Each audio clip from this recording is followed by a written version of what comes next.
The venerable bard, William Shakespeare, once allegedly wrote, "All the world's a stage, and all the men and women merely players. They have their exits and their entrances. And one man in his time plays many parts." While this statement may apply with ubiquity across the human condition, my experience has taught me that it is nowhere more applicable than the most noble of stages, the platform of sages, where across modalities and pages, the minds of the young are sharpened and shapen.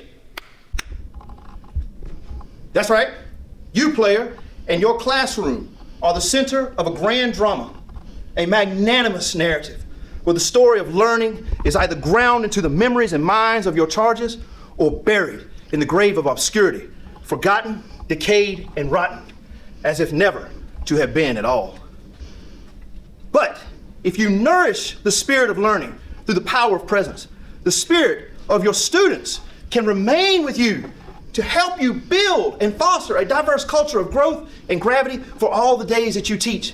Thus, it is incumbent upon each of us who takes up the mantle of educator to become someone whose presence goes beyond the mundane, the banal, the boring, and the bland. Someone whose presence alone becomes both dynamo and magnet, a magical mass with our own gravitational pull. Someone who creates a culture that is bigger than the moment, that warms and welcomes all our students, building their capacity and voices, empowering them to realize and actualize so that the world they inherit will not be a bastion of cynicism and gloom, but restored and renewed by the vibrance of their ideas.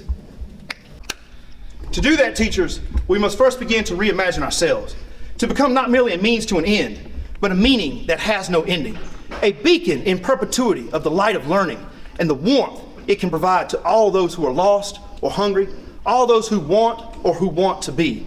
Thus, we must cast off the inhibitions of ego and forget the self you think you are. You must be willing to extend and expand yourself, to stretch toward the horizon of your mind. To, in all humility, be willing to take a risk and become more than one individual. In simplest terms, you must become weird. I'm really weird. My teenage son will testify. My students will testify. But you know what else? I'm TikTokable.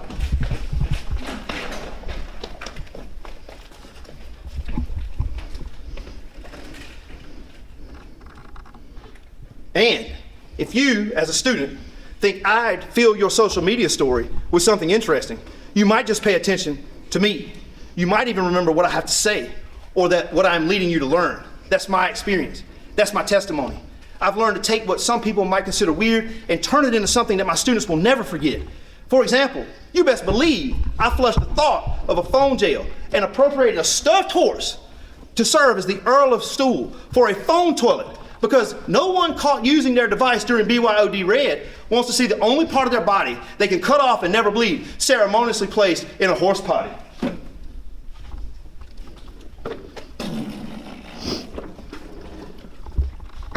And you best believe Pulchritudinous has a high fiber diet. From do better rocks to get good seats, I find little ways to make big culture, and time in my class is an experience my students won't easily forget. Kind of like in Dead Poet Society, when class dismissed and barreling into the hall, one student says of Mr. Keating, "That was weird." To which his classmate responded, "Yeah, but it was different." Oh, and this used to be my room. I'm gonna take a moment to soak up nostalgia. Oh, Captain, my Captain. See, they never leave when you leave them with a presence to remember. From giant, data-sucking mosquitoes. Give me your data. My data, my data. To the metamorphosis of my classroom into the Kafkaesque Capstone Mountains. Capstone is a growth class. We climb for College Board. I find a way through character-driven methodologies to give my students a learning experience they'll never forget. An experience that lets them reimagine learning, not as rote or broken, stuffy or token, but as something refreshing.